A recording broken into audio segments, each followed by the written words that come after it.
Welcome to Saturday's Warrior, the channel where we talk all things BYU and Big 12. And we are also your BYU channel for the College Huddle, which is the largest fan led college sports community out there. Go check it out.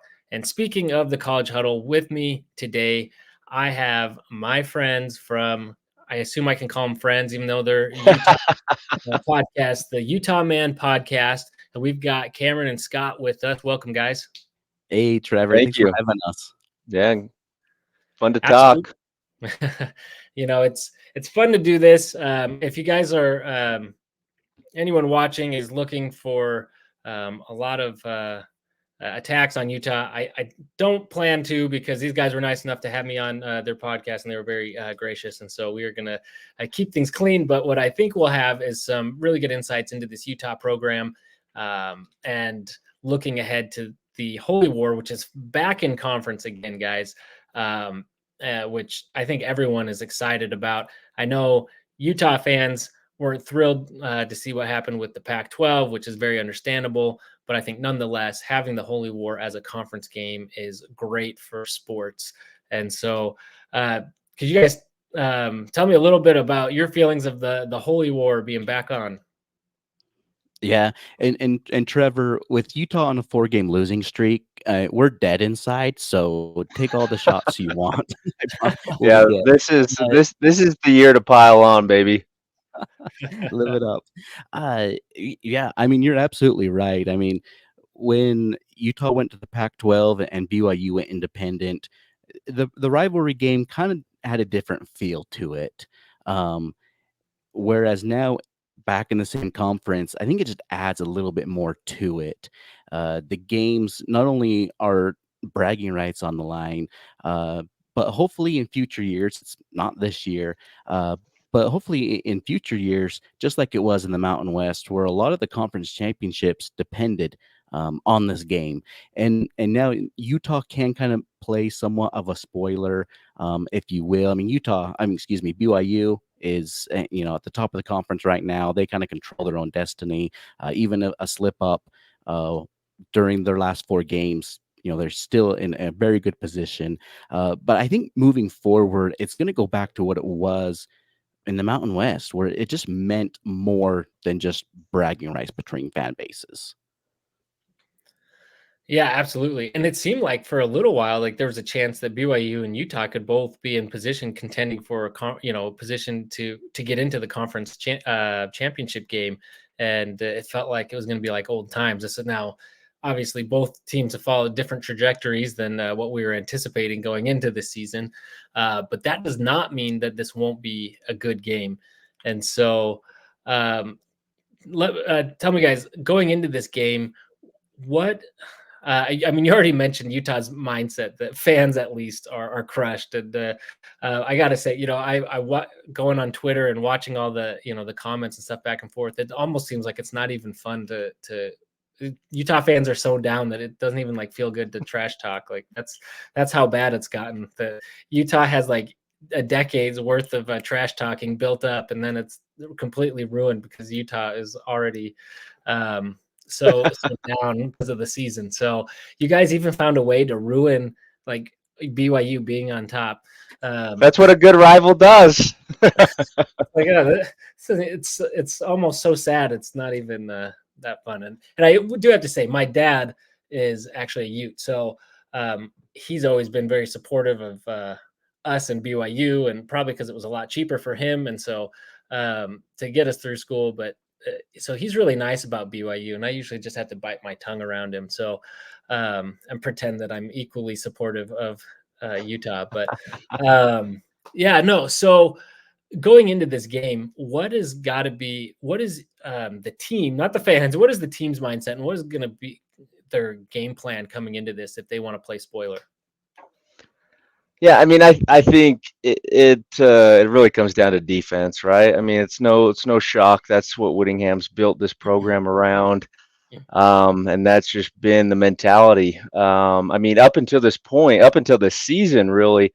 I mean, everybody is just, from even nationally, locally, the mantra, the culture that Kyle Whittingham has built is a team that just focuses and they grind and they're physical. They out physical all their opponents. And that's kind of what Utah's been built on. Unfortunately, we kind of really haven't seen that this year for a number of different reasons. Now the defense is still there. The defense, they're not really causing turnovers at a high rate, but they're playing solid defense. They're holding opponents down. So that's where Utah's going to stay in this game, right? BYU's averaging a little over 35 points a game. If Utah's going to have a chance, they've got to have a great defensive effort, and they got to hold BYU probably to low 20s at most to give them a shot. But offensively, it is, I don't even know how to describe what is happening at Utah right now offensively. It's hard to watch. High expectations going into this year. Okay, we're finally going to get Cam Rising back. He's got a lot of weapons around him, and started off pretty good, looked good, and then obviously that injury and everything has just gone chaos since. Um, where if Utah can score more than a touchdown a game, it kind of seems like a win at this point. That's how bad they've been offensively. So from a team perspective, obviously they're going to hang the hat on the defense. That's going to be the focus. Morgan Scally, he's a Utah guy. He grew up in the state. He knows what this rivalry means. He'll have the defense ready. The question is, can you get enough out of the offense to stay in the game and to maybe pull the upset? Because special teams hasn't even been all that impressive this year. So I think from a team perspective, now there's been a lot of changes going on. Obviously, Andy Ludwig resigns. Isaac Wilson is kind of banged up a little bit, and on top of that, just been struggling as a true freshman. I think you guys kind of saw that last year with the first reps with Jake. That it took him a little bit to get going. We're clearly seeing that with Wilson. He's just not ready to play at this level, at least yet. But being a little banged up, there's a lot of speculation that Brandon Rose is going to get his first start, so that's a little interesting, and his potential first start in a rivalry game. So a lot of up in the air. I don't know. There's not a lot of enthusiasm for Utah right now.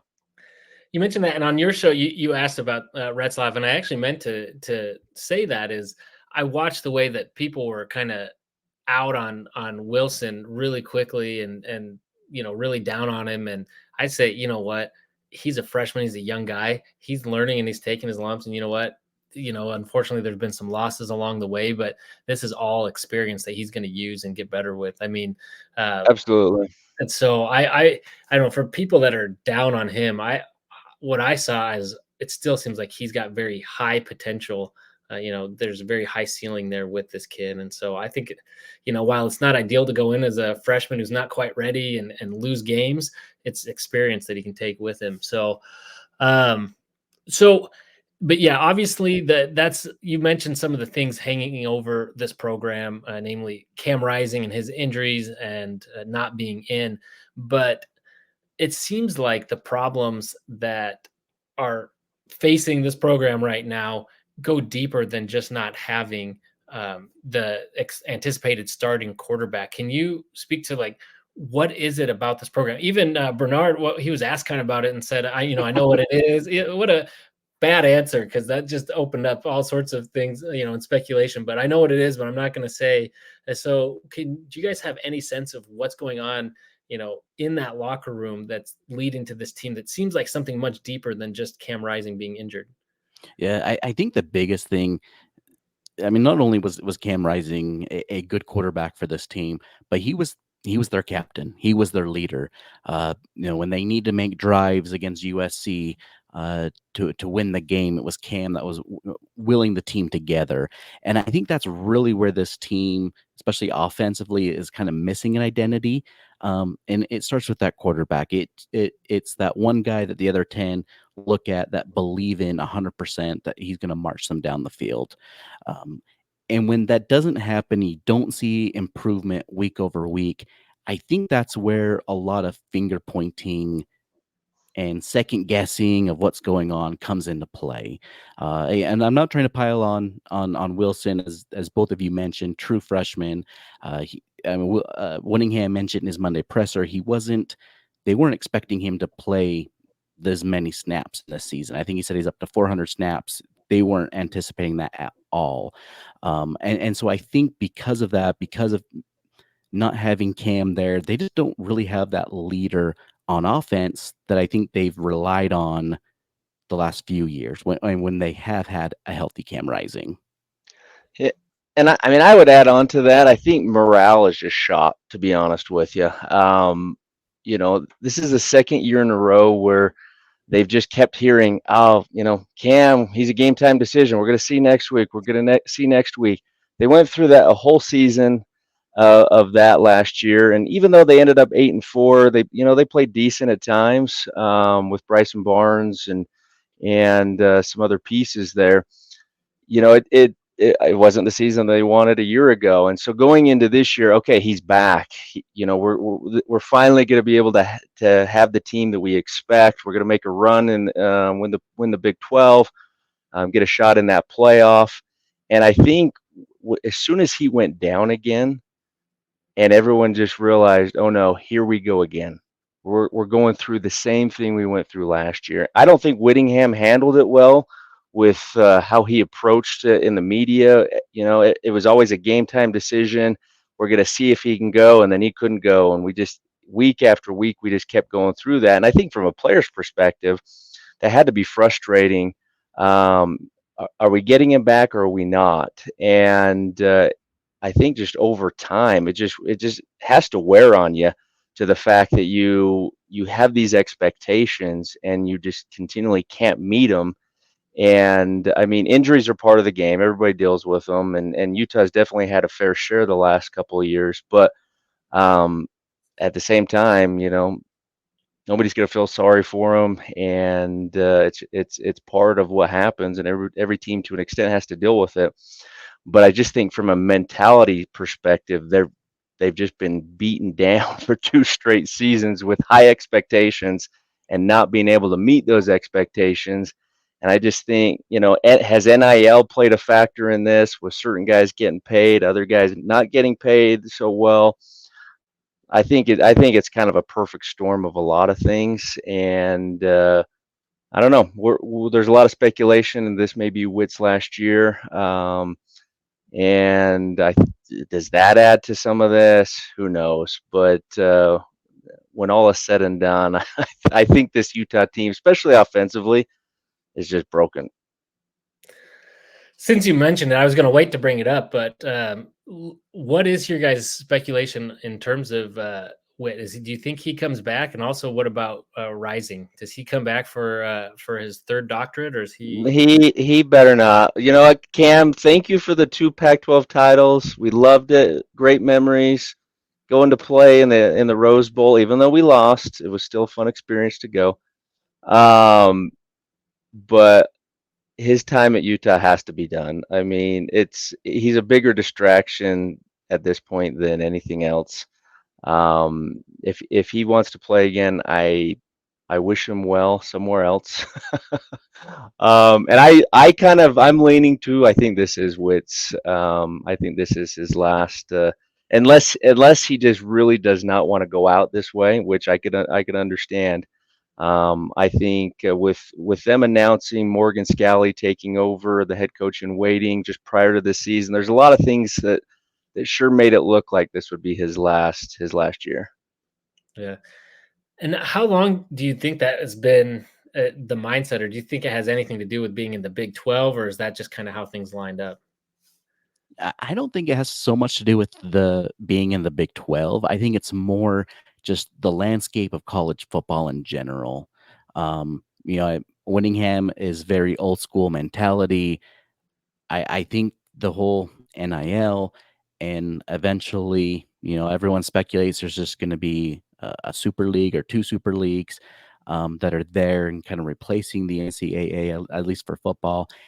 I think that is a bigger contributor to maybe Whittingham, hanging it up this season or next season, more than just the Big 12. Yeah, very interesting. Yeah, I find it hard to believe because it does seem like you said the stars seem to be aligning that it would be his last season, but it seems hard to believe a competitive guy like that would walk away after a very disappointing season. But I guess it kind of also depends on if he sees the pieces there to kind of put it together again next year, make another run at it. Um, so going back to the offensive side of the ball where we were talking, so we know a lot rests on the quarterback, and there's been all those struggles, but there's some other really good pieces. You got Keithy, you got Bernard.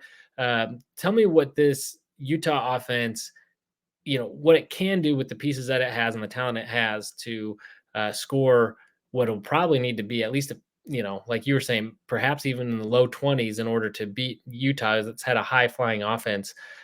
So what are they going to have to do to get going? Yeah, I mean, I don't know. I don't know that they know what they need to do to get going at this point. I mean, yeah, going into this year, right? There was a lot of talk and there was a lot of excitement among the fan base what this offense could do, right? If you've got a good quarterback in Cam Rising who could stay healthy, he's got a lot of weapons to distribute. Obviously, they bring in Dorian Singer, who's a legit, number one wide receiver. Keithy's back. They brought in another wide receiver from Syracuse who put up some pretty good numbers. And they're pretty stacked at the tight end room with the transfer from UCLA, Ryan King from last year. So there was a lot of pieces, and it all just comes down to, well, I mean, you can have pieces, but can you get them the ball? And that's really what this is broken down to. Is they just have not been able to get him the ball. I mean, Ludwig's system, has been pretty clear. It's fairly difficult to learn. I think in some ways maybe he makes it more difficult than it needs to be. And they just without a quarterback that's been able to get rid of the ball on time, make good reads, and then be accurate with those throws. You just have not really seen a lot of these pieces be able to do much in the passing game. I mean, Bernard's kind of taken it upon himself to run the ball and be a big portion of the offense. And you fans love Bernard. The dude shows up every week. He plays. He runs so hard. He's kind of the lifeblood of the offense at the moment.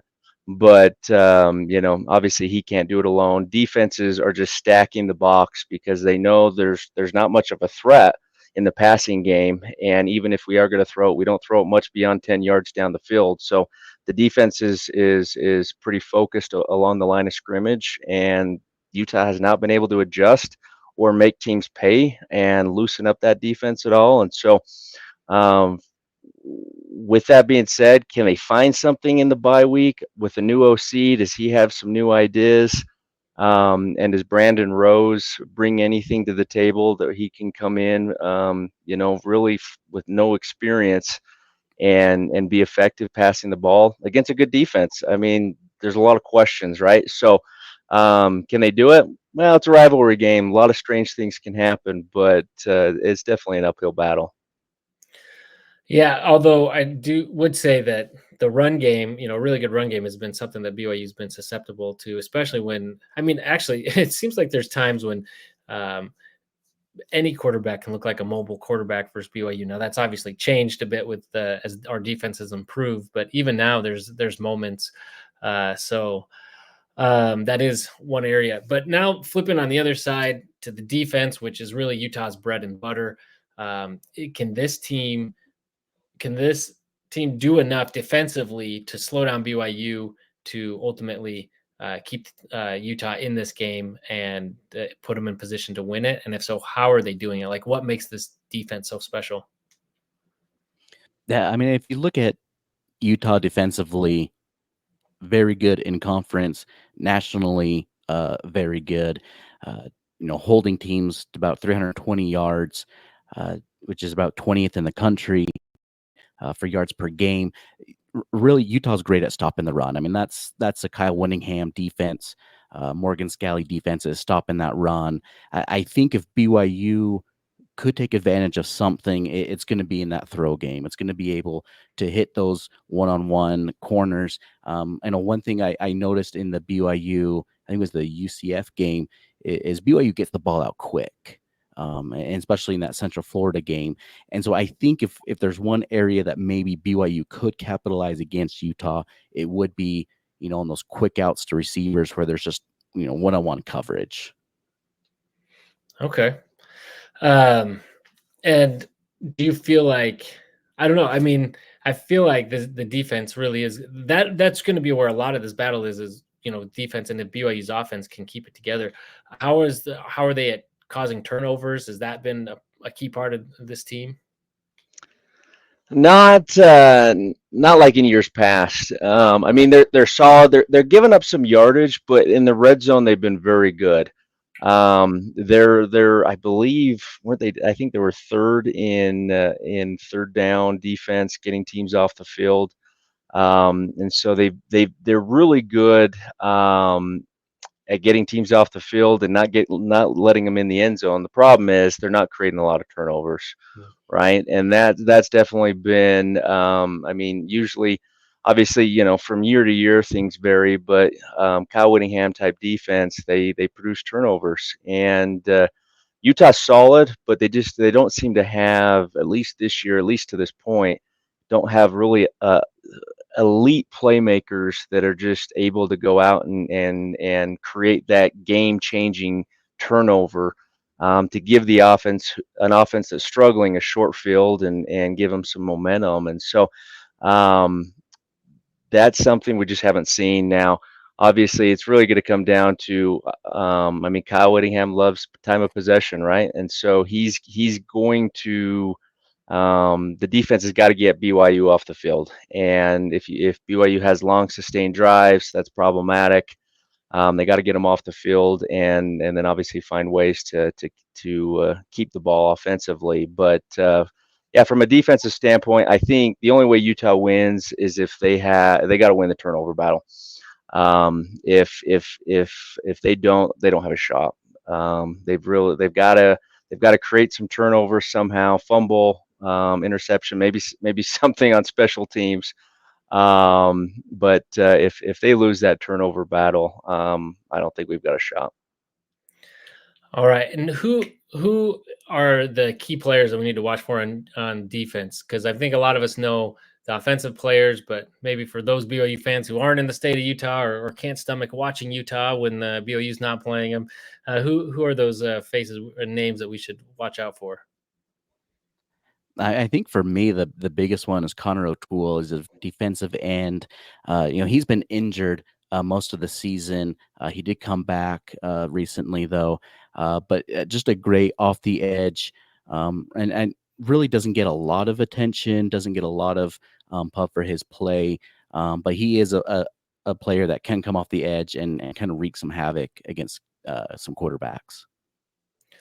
All right. So you guys mentioned before we hopped on that you're both in the state of Utah. How has the rivalry been leading up to it? I mean, been on a bye week. I imagine that, that gives us 2 weeks to get at people. I don't know how it is in like the workforce or neighbors or family, how that goes. Last week was surprisingly pretty calm. I think everybody's waiting for this week, so it'll definitely get hyped up a little bit, and at school, at work, online, I think you're going to see it kind of ramping up, but it hasn't been too crazy so far. But I think part of that is, right, you fans, the wind has been taken out of our sails, and we're not putting up much of a fight right now. Now, are you guys both lifelong Utah fans? Yep. Yep. Lifelong, graduated from the U, and yeah, lifelong Ute fans through the good and through the bad. Are you guys planning on attending the game? Yeah, I am a season ticket holder for many years. I know there's a lot of talk out there about Utah fans selling tickets. I was going to ask about that. Yeah, I mean, I would not be surprised to see a little bit more blue than maybe people anticipated, at the beginning of the season. Honestly, for me though, yes, Utah having a rough season, lost 4 in a row. Uh, but we only get college football so many Saturdays out of the year, right? And especially home games. So yeah, I'll be there. Uh, rain, Snow, rain, wind. It's a night one, super late. But I'll be there for sure. Yeah, I've got season tickets as well. I actually sit right behind Cam at the game, but I'm going to actually be out of town, so I'm not going to. I, I I may not have to witness the ugliness of another Utah offense in person, but I'll definitely be watching this go around. I like to ask you, and I may not want the answer, but I'll ask you anyway. So, Holy War, have you guys attended Holy War games before, and which has been your favorite one? Oh yeah. Good golly. I think the one that comes to my mind is 2018, when Utah came back, Yeah, against Zach um, Wilson. with Jason Shelley at quarterback, with Tyler Huntley was injured. And I think that was the last Utah BYU game in Rice Eccles, It if I was. remember correctly. Uh, But, I mean, growing up, there's always those memories of Ron McBride and Lavelle Edwards, those back and forth games, even though, it seemed like growing up, BYU kinda got the better of Utah, during my youth. This I mean, it's been a fun rivalry. It really has. Yeah, I was in the muss when Beck to Harleen happened. It killed me. I was there when Ryan Kaneshiro doinked it off the goalposts. Remember that? I was there in Cougar Stadium, or I guess Lavelle Edwards Stadium, for the 3-0 debacle. Was I that was there. 03? Yeah, I was. Yeah. So Yeah. no, been to some fun ones. I mean, I went to the BYU one. Trying to remember what year it would have been, where Ratliff took Utah from out of nowhere, and somehow we beat you guys in overtime that year. But I've experienced some joy, and I've experienced the pain of a rivalry loss. So that's what makes the rivalry fun. Sometimes you get to feel the pure joy from it, and other times you want to crawl in a hole. Yeah, yeah, I know that well. Yeah, I mentioned I was at the one in '03. I went in '07. I was there, and that was the 4th and 18 with Max Hall. And then I had tickets again for '09, but I was dating my now wife, and we were, together over Thanksgiving, and it was just we were almost engaged, and so we were just at that phase. And I was like, I just kept putting off going and leaving, to go back to Utah for the game, and ended up missing it and not truly understanding, because not only good, well, because BYU won, but it was the last time they won until this last time, and for what kind of drought that would be, and didn't really think about that. Like you mentioned, there's only so many games each season. Well, there's only one Holy War game each year, not even, it hadn't even been every year, which was something I think we took for granted. So I'm really excited to have it back. Obviously, like we talked about, BYU has a lot on the line for this one, and so I think BYU fans are optimistic, but obviously also very guarded with, hey, let's not get our hopes up too high, because this is exactly the type of thing that could happen as Utah ruin this special season for BYU. Very good. Well, I oftentimes ask, when it's a BYU's visiting somewhere, recommendations where people could go to eat, but I think most people are there in Utah probably just have lunch at home and drive up. So, or dinner at home. It's going to be a late one. So, Yeah, it will be. so anyway, well, good. Well, thank you guys so much for hopping on. Why don't you let us know where everyone can find your content? Yeah, definitely follow us on Twitter and Instagram at Utah Man Podcast. And then anywhere you listen to a podcast, we're there: iTunes, Stitcher, Google Play. Definitely would love the interaction with BYU fans. Hey, like I said, on a 4-game losing streak right now, I mean, nothing can hurt. Oh, this could still hurt, Cam. This could still hurt. Well, thank you. And actually, I didn't even ask score prediction. Do you guys have one? Yeah, I mean, obviously, as you homers, we're at least I'm going to stick with Utah, even as improbable as it probably is. But we're going to hold out a little bit of hope that things go our way, and I'm going to go Utah 24, BYU 21. Okay. Yeah, as much as it pains me, well, from what we've seen the last several weeks, it's hard for me to think that Utah can put up an offense together. I think it'll be close just because of that defensive battle, but I do think maybe BYU pulls it out by a field goal. Wow, that's going to be the highlight of this. I would have never admitted that, even if that's what I believed. So good on you for being I honest. got to reverse the curse somehow. I pick them every week.